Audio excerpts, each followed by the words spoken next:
Hi, my name is Don Jessup. I'm the owner of Silicon Valley Associates. We're a real estate company right here in San Jose, California, and welcome to the weekly show.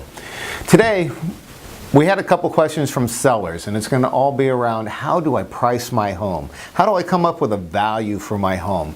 There's a lot of agents out there that are saying that CMAs are outdated and that type of thing, and there's some new ways of doing things. And you know, in our industry, we need to get back to the basics of how we price homes and where we're going. The market is changing, and I wanted to talk to you about the process of pricing your home. First thing you need to know is that if you price it too high, nobody will come see. You price it too low, you'll get 50 offers. Both ways, you're probably leaving money on the table. Both ways, you're going to pull your hair out because you don't understand what's going on. Pricing it at the market is always the best thing that you can do. And one of the things that we want to talk about first is what is the location of your property? Because you have location, condition, and price. Where are you in the Santa Clara Valley? Are you in Los Altos? Are you in Gilroy? Are you in Central San Jose? Are you in the Rose Garden? Where's your property located?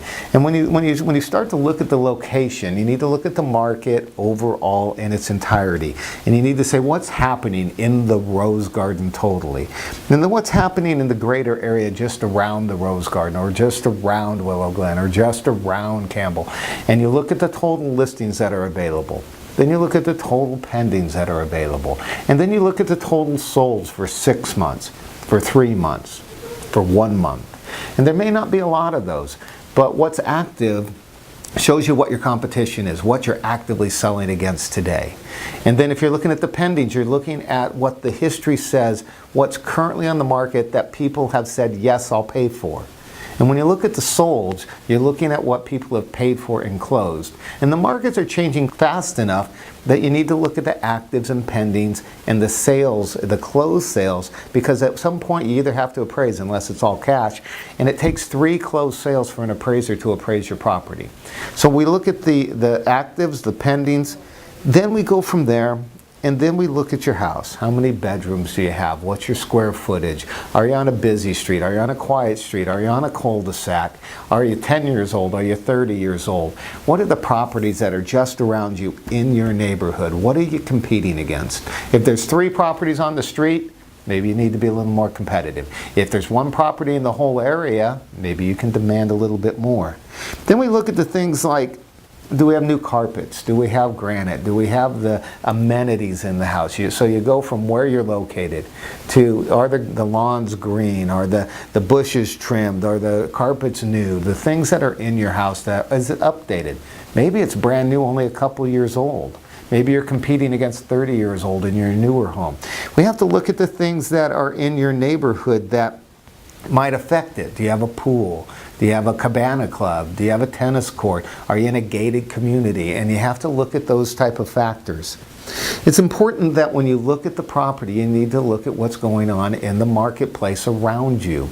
And if you've got 10 houses that have sat on the market for 35 days, then what do we do to be the next sale? How do we be competitive? Because if you get 50, you've priced it too low. If you get 2 or 3 or 4 or 5, then you've priced it right in the heart of the market, and you've created the demand, and you'll get the highest price. If you price it too high and you put it on the market for 50 or 60 or 100,000 more than it's worth, and nobody comes through, and you don't get offers for 2 or 3 weeks or 30 days, and you become market weary, then people won't look at it. They'll assume that something's wrong with their house. So when you look at the overall picture of where you're going, you want to look at those factors of where you're located and what the amenities and who your competition is. One of the people in our industry has said you want to look at the stock market. Well, the stock market has nothing to do with whether or not your house sells. It may have something to do with whether or not your Google employee next to Google in Santa Clara wants to buy the house. It may have something to do with the 49ers coming into town and being next to the stadium and putting that into the mix. But where the economy is doesn't really have a huge factor in what you're going to sell your property for. It's where the market's going. If you're in Los Altos right now, it's white hot. You'll get the free money over and above your list price.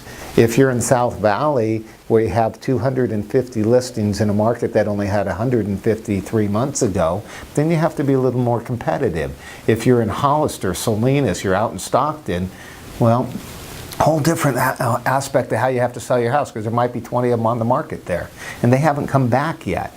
So you really have to understand where you're at. One of the things that you need to look at before you start is, what are my needs? How long do I have to sell it? Do I have to sell it quickly? Do I have time to wait? Because some people have a wait and see. Do I need to rent back? Do I have a cash buyer? Do I have to have a loan? Is it a first-time buyer? We have to look at the demographics of the person and how we're going to market to it. Maybe you're in a neighborhood that only 30s and 40s are buying the properties. Maybe you're moving up. Maybe you're moving down. Maybe you're buying out in the villages and you only have a limited source of buyers for those properties that are over 55. So when we're starting to look at how we market our property, how we price our property, we need to look at the total market involved. We need to look at the competition involved. We need to look at the sales that are there for you. We need to look at the closed sales. We need to do a comparative market analysis. But that's only the first step of comparing the demographics and the people. So when you start to look at selling your home, you need to look at an agent who knows the market, understands the trend, where it's going, what your needs are, and price it well the first time so you can get it sold for the highest and best price. And those are the basics of what you need to do to sell your home. Again, thank you for coming to the weekly show. If you have further questions, feel free to contact me at donjessup@svarealestate.com. Have a great day.